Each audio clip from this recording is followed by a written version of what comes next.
ఓం శ్రీ గణేశాయ నమః. శ్రీ గురుభ్యో నమః. శ్రీరామచంద్ర పరబ్రహ్మణే నమః. హలో పిల్లలు, మనం రామాయణం కథ ఎక్కడి వరకు చెప్పుకున్నాం? దశరథ మహారాజు గారు రాముణ్ణి యువరాజుగా పట్టాభిషేకం చేయాలని అనుకుంటారు కదా. నా తర్వాత అతనే ఈ కోసల దేశానికి రాజు అవ్వాలి, ప్రజలందరినీ చక్కగా పరిపాలించాలి అని అనుకొని రాముణ్ణి యువరాజుగా పట్టాభిషేకం చేస్తాను అని మంత్రులందరితో చెప్తారు. మంత్రులందరూ కూడా మీరు చాలా మంచి నిర్ణయం తీసుకున్నారు మహారాజా అని అందరూ కూడా అంటారు. కాబట్టి దశరథ మహారాజు గారు రాముణ్ణి అక్కడ సభకి పిలిపిస్తారనమాట. రాముడు సభకి వస్తాడు. రాముణ్ణి చూసి దశరథ మహారాజు గారు చాలా సంతోషిస్తారు. ఆహా, రాముడు ఎంతటి వీరుడు, ఎంతటి గుణవంతుడు అని. రాముడు ఎంత వీరుడో ఎంత గుణవంతుడో అంతే అందగాడు కూడా అనమాట. చాలా అందంగా ఉంటాడు. రాముడు ఎలా ఉంటాడో తెలుసా? ఏ రంగులో ఉంటాడో మీకు తెలుసా? రాముణ్ణి నీలమేఘ శ్యాముడు అని అంటాం.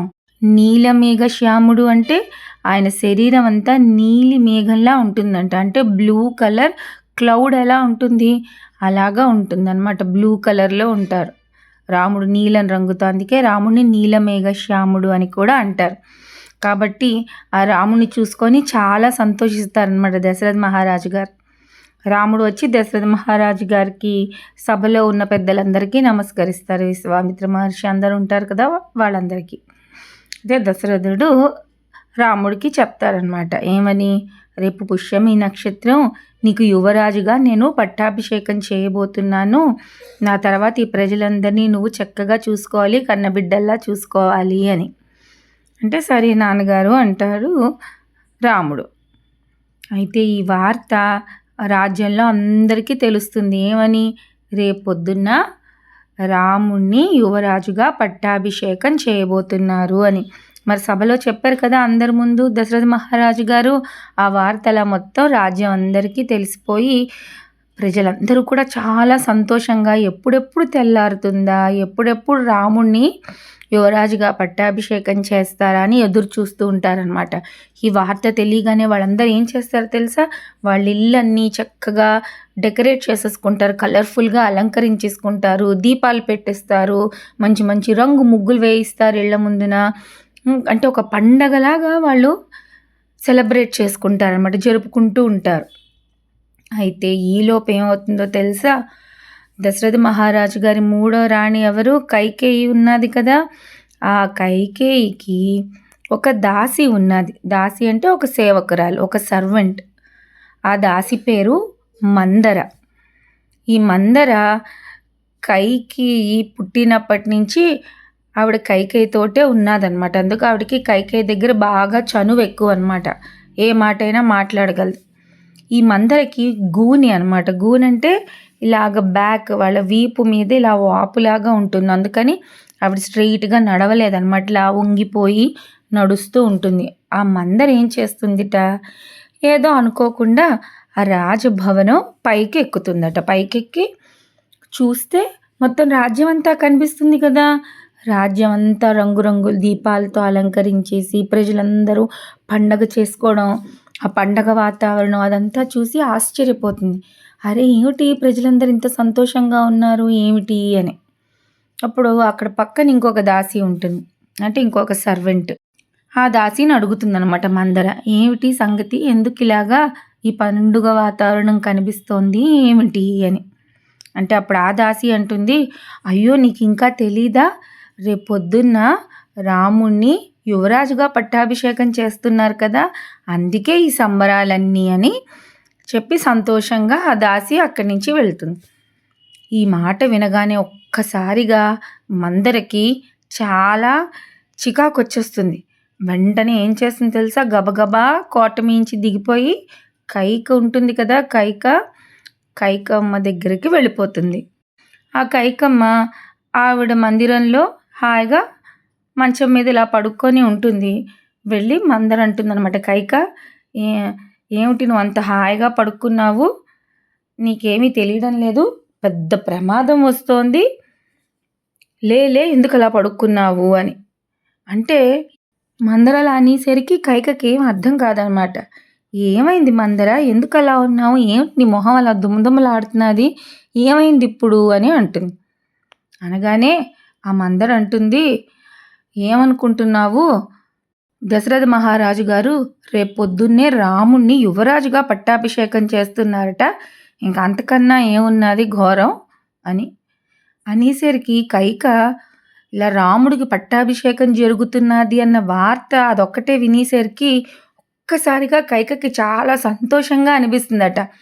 మందని కౌగిలించుకొని, "ఆహాహా! ఎంత మంచి వార్త చెప్పావు. ఎంత శుభవార్త చెప్పావు. ఇదిగో ఈ కానుక తీసుకో" అంటే, "ఇదిగో ఈ గిఫ్ట్ తీసుకో" అని ఆవిడ దగ్గర ఒక బంగారు ఆభరణం అంటే ఒక గొలుసు లాంటిదో ఏదో బంగారంది ఉంటే ఆవిడకి గిఫ్ట్‌గా ఇస్తుంది. బహుమతిగా ఇస్తుంది.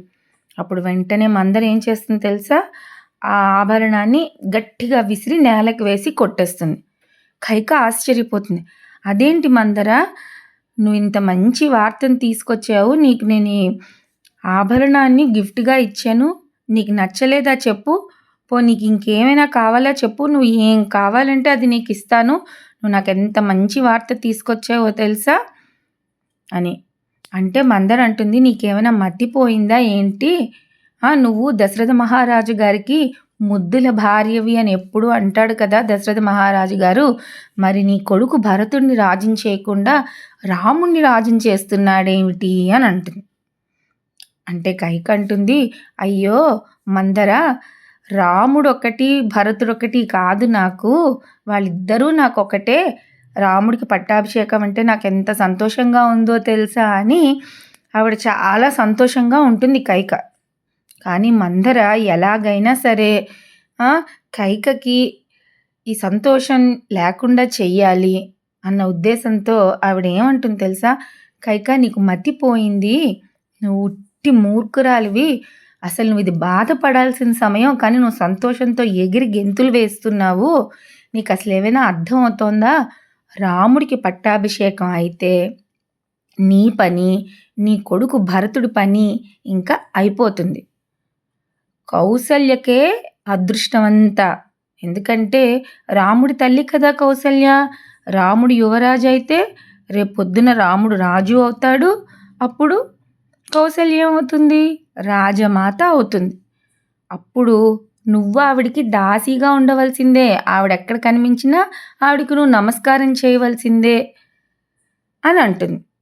అప్పటికి కూడా కైకకి మందర మాటలు నచ్చవు. ఏమంటుంది తెలుసా కైక? "అయ్యో మందర, నువ్వు చాలా తప్పుగా ఆలోచిస్తున్నావు. రాముడు గురించి నాకు తెలుసు. రాముడు ఎంత మంచివాడో నాకు తెలుసు. ఎంత గుణవంతుడో నాకు తెలుసు. రాముడికి పెద్దలంటే చాలా భక్తి.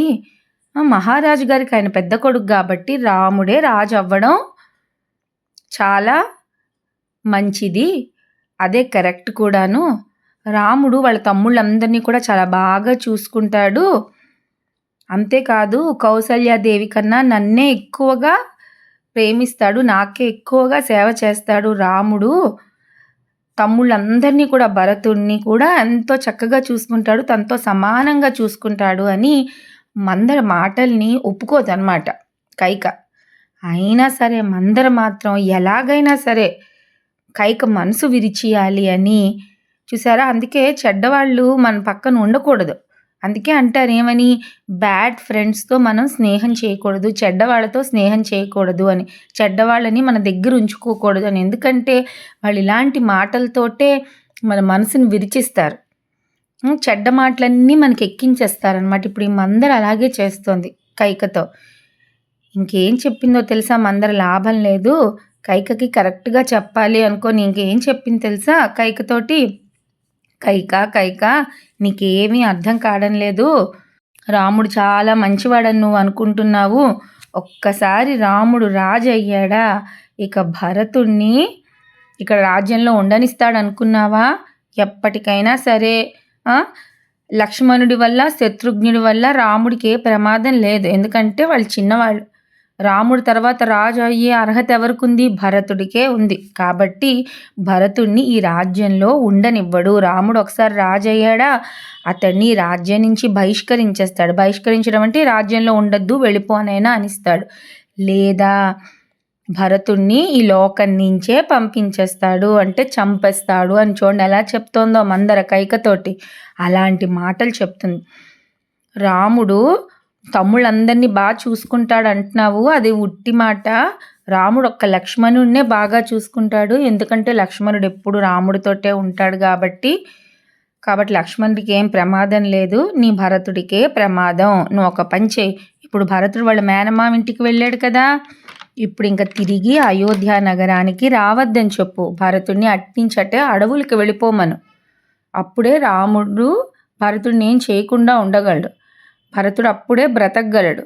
కానీ పాపం పిచ్చి భరతుడు ఎలా ఉండగలడో ఏంటో అడవిలోని అని నాకు బాధగా ఉన్నది. నీకు అసలు ఏమీ అర్థం కావడం లేదు, భరతుడి గురించి నువ్వు ఏమీ ఆలోచించటం లేదు అని మందర ఉన్నవి లేనివి అన్నీ ఎక్కిస్తుంది. ఎప్పుడైతే భరతుడి గురించి ఇలా చెప్పిందో ఏమంటుంది కైక, భరతుడిని రక్షించుకో అని అలా చెప్తుంది కదా. చెప్పేసరికి కైకకు ఒక్కసారిగా అలాగ షాక్ అయిపోతుంది అనమాట. నిజమేనా, నిజంగా ఇది నిజమేనా అనుకొని, అమ్మో నా భరతుడికి ఏమైపోతుందో అది నిజమేనేమో అనుకొని ఇంతసేపు మందర మాటలు వినదా. కానీ ఇలా చెప్పేసరికి ఇంకా అవే మాటలు అలా చెప్పి చెప్పి చెప్పి చెప్పి కైక మనసుని విరిపిస్తుంది. కాబట్టి కైక మనసుని విరిపేసింది. నెక్స్ట్ ఏమవుతుంది, కైక మందర మాటలు విని ఎలాగ తర్వాత ఏం చేస్తుంది ఇవన్నీ కూడా రేపటి కథలో నేను మీకు చెప్తాను, సరేనా? మరి మొన్న మిమ్మల్ని 3 ప్రశ్నలు అడిగాను కదా, వాటికి ఆన్సర్స్ ఇప్పుడు చెప్తాను. ఫస్ట్ క్వశ్చన్, రామలక్ష్మణులకు విశ్వామిత్రుడు ఏ విద్యలను ఉపదేశిస్తారు? ఆన్సర్ బల, అతిబల. సెకండ్ క్వశ్చన్, రాముడు చంపిన రాక్షసి ఎవరు? ఆన్సర్ తాటకి. థర్డ్ క్వశ్చన్, యాగాన్ని నాశనం చేయడానికి 2 రాక్షస సోదరులు వస్తారు కదా, వాళ్ళ పేర్లు ఏంటి? ఆన్సర్ మారీచుడు, సుబాహుడు. ఇప్పుడు ఇవాళ ఇంకొక 3 క్వశ్చన్స్ అడుగుతాను మిమ్మల్ని. ఫస్ట్ క్వశ్చన్, యాగాన్ని చంపడానికి వచ్చారు కదా 2 రాక్షస సోదరులు, వాళ్ళల్లో ఒకరు రాముడు బాణం తగిలి చాలా దూరంగా విసిరివేయబడ్డాడు. ఆ రాక్షసుడు ఎవడు? రెండో క్వశ్చన్, రాముడి వల్ల శాప విమోచనం పొందిన మహర్షి భార్య ఎవరు?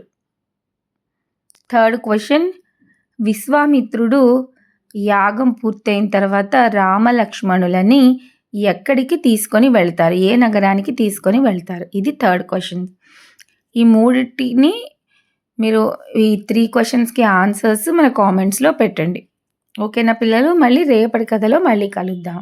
బాయ్.